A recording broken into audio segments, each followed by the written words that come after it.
Let me get this straight. You caught my bear stealing picnic baskets from Ranger Smith? Who is this guy? We are going to have words. Coming up today on the Geekasaurus, we discuss Ranger pet mechanics.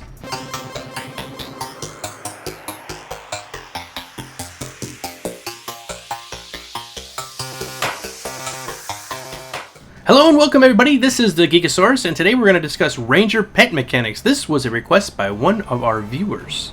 Rangers in this game have pets, and one of the cool things that you can do in Guild Wars 2 is you can rename your pet almost instantly. I'll show you that in just a minute. You can gather up new pets, and you can call them out at any time. If you played World of Warcraft, you had a stable manager that you would have to go to, and this person would dole out your pets to you as you requested, but you could only keep a certain number in there, and when you wanted to change your pet out while you're out in the field, it was kind of difficult. Eventually, later on, they had some spells that you could cast that would allow you to call some of your pets out of your stable, but not every single one of them. It was kind of a pain. You have to change your spec if you wanted your rare pets and all of that. So this is the character pet management window, and here you can see I'm showing you all of the different pets that you can have. I think I have a total count of about 42. In this pet management window, you can not only choose whichever pet you want at the time, but you can also change their name instantly. All you do is click on the little green scrolly looking thing up at the top where it says Juvenile Brown Bear, but it'll also say Juvenile Black Widow, whatever pet it is you found. Say you go out and find yourself a Juvenile Crocodile. Be very, very quiet. I'm hunting crocodiles. Let's just say our friend Cartman found his pet crocodile that he wanted. It's very easy to pull him back out of the window or switch up to Pooh here. So all you do is open up this pet window, pick one of the up arrow things next to the picture of your pet. So this is a bear. You click on that. It would go up into the window that has the 42 other choices that you could pick from. I'm sure they'll have more eventually later on, by the way. This is just the ones they had for beta. All you have to do is select the pet and poof, it's out. Okay, so say you found a juvenile crocodile and you wanted to add that to your pet list. Basically, you just see him, you click on him, and then you open up your pet window and say make pet. You don't have to trap him, you don't have to fight him, you don't have to worry about somebody else taking him, unless you're really slow. Bam, you're done, and you can have your pet. It's really only a one-click operation, which is totally different than other MMOs. And then once you have him in your stable, he's there forever. Don't have to worry about feeding him or any of that other stuff. As you would guess, each pet has its own set of unique abilities. This is a bear, so bears can claw things. If you had a scorpion type of pet, it would shoot or inject poison at your foes. If you had a deer as a pet, it would give the cutesy little eyes. No, not really, there's no deer. I'm just kidding. Each race will have its own sort of unique pet that it starts out with. This is an Asura, so it starts out with a pink moa, plus the lizard crocodile looking thing, and some kind of wolfy looking thing. If you played a Sylvari, they start out with a plant type of wolf. All their creatures look sort of plant-like, especially the wolf that they get. It's like a wolf-plant mix. It's kind of strange. No matter what it is that they start out with, they can easily get another one. Like I was saying, all I have to do is find a juvenile somewhere out in the wild and grab it up. That brings me to a really neat feature that is not unique to Guild Wars 2 by any means, but it is kind of universal: the rare pet.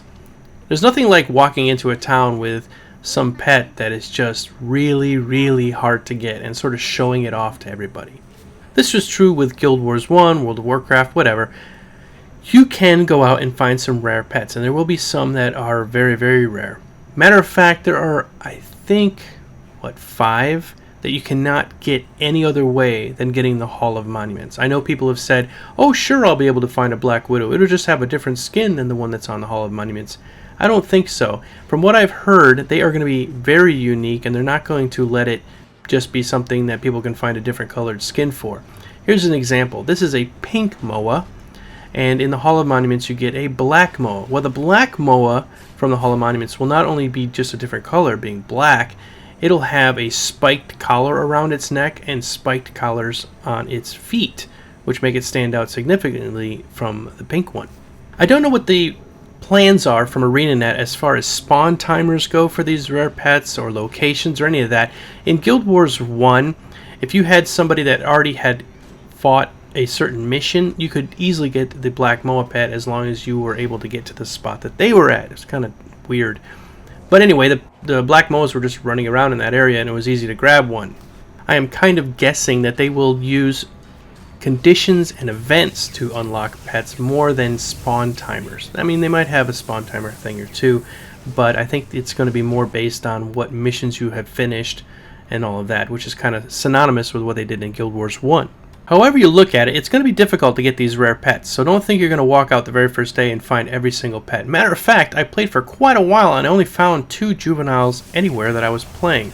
They will surely be out there, I'm 100% positive, but at this time, even finding a new plain pet is a bit of a challenge, which is good. I think it should be a little bit challenging. Well, I think that about wraps it up for our discussion of pet mechanics in Guild Wars 2. This is beta, remember, so a lot of this stuff might change and probably will change through release. If you're watching this a year after the games come out, this might make no sense to you at all, which is fine. I really appreciate ArenaNet for opening up the servers for an hour yesterday because my computer completely blew up the other day. No, it didn't blow up. I had a bad RAM module and I had to troubleshoot it, and one of the things I did to troubleshoot it was to reinstall Windows because I was getting so many flaky errors. I thought my Windows master boot record was corrupt or whatever. Anyway, they opened the servers up for an hour and I got an hour of footage of me just running around fighting all kinds of stuff. I'm going to do a few more videos this week, I think, and hopefully I can find some more footage before release. I'm trying to do a video a day, so let's cross our fingers. Thanks a lot for watching, everybody. Please subscribe to my videos, like them, share them with everybody, stick them up on Reddit. I hate Reddit. You know, I put a video up on there once and it was downvoted like 3,000 times in 30 seconds. I was like, what is wrong with you people? Anyway, stick it out there on the internet for me, share them and all that. I appreciate it. And like I said, send me comments of what you'd like to see. If I have the footage, I will do a video on it. So even if I don't have the footage, we could still talk about it and I can show you some more Guild Wars footage. I do have quite a bit still. Might be recycled, but that's okay. Let's go on with some more good stuff this week, and I will see you guys later. Until next time. Native Americans, Sam, and the bear is very important to my people.